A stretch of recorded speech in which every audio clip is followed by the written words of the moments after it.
La saison sportive démarre très fort avec des derbys très accrochés. Fontenay-Luçon entame une impressionnante série de victoires avec un succès 12-3 face au FC Lyonnais. Pavel Brut, coureur russe de l'équipe Katusha, s'impose sur le Tour de Vendée. Le Vendéen Thomas Voeckler monte sur le podium à la 3e place. Aux herbiers, le coureur kazakh Alexandre Vinokourov, tout juste de retour à la compétition, marque les esprits avec sa victoire sur le chrono des Nations. Pendant ce temps, Alessandro Di Benedetto quitte les Sables d'Olonne sur son 6,50 m pour faire le tour du monde à la voile sur la route du Vendée Globe. Steven Balzan devient champion du monde junior de karaté à Rabat, au Maroc. Le Poiré-sur-Vie s'arrête en 8e de finale, battu 4-0 par Laval, équipe de Ligue 2. Les Herbiers s'inclinent eux face à une équipe de Ligue 1, Toulouse, 1-0, devant des supporters nombreux malgré le froid.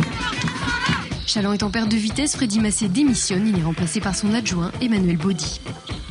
Les Lyonnaises ont repris le dessus après un début de saison difficile, elles entrent dans le top 4. Le collectif Vendée U s'empare des plages vendéennes, remporté par Tony Hurel juste devant son coéquipier Jérôme Cousin.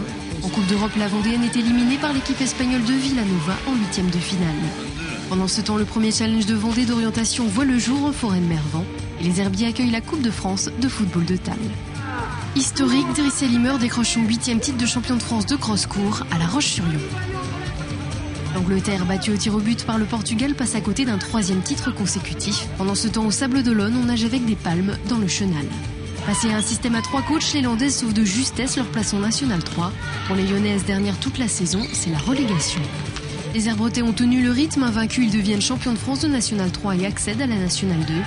À Bretignolles, le patron s'appelle Johan Duru, le surfeur landais s'impose une nouvelle fois en Vendée. Grosse déception par contre pour le Haugly qui échoue aux portes de la finale des playoffs, battu par Toulouse à la mort subite.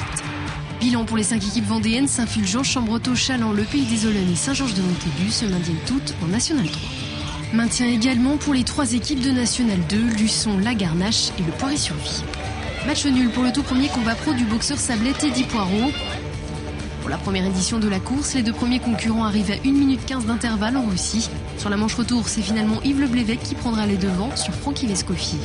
Pouzauge continue de faire rêver son public avec une première saison étonnante en National 3, conclue par une montée obtenue à l'avant-dernier match et fêtée par une ultime victoire à domicile.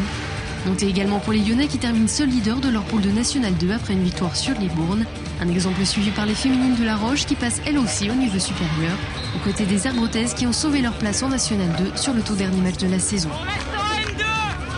Pendant ce temps, les Jacksons de Fontenay-le-Comte deviennent champions de France et décrochent leur qualification pour les championnats du monde des clubs. Châlons se qualifie in extremis pour le Final Four mais s'incline finalement face à Angers, la prouvé attendra. Final Four également pour les basketteuses lyonnaises battues lors de leur premier match mais qui terminent 3e grâce à leur victoire sur Lyon dans la petite finale. Luçon reste sur le podium à la 3e place, l'objectif des Herbiers est atteint, 8e, et Fontenay se maintient après une fin de saison incertaine. Le Poiré-sur-Vie a tenu bon devant le retour du 2e Saint-Privé-Saint-Hilaire. En tête du début à la fin, les Genoux accèdent à la CFA.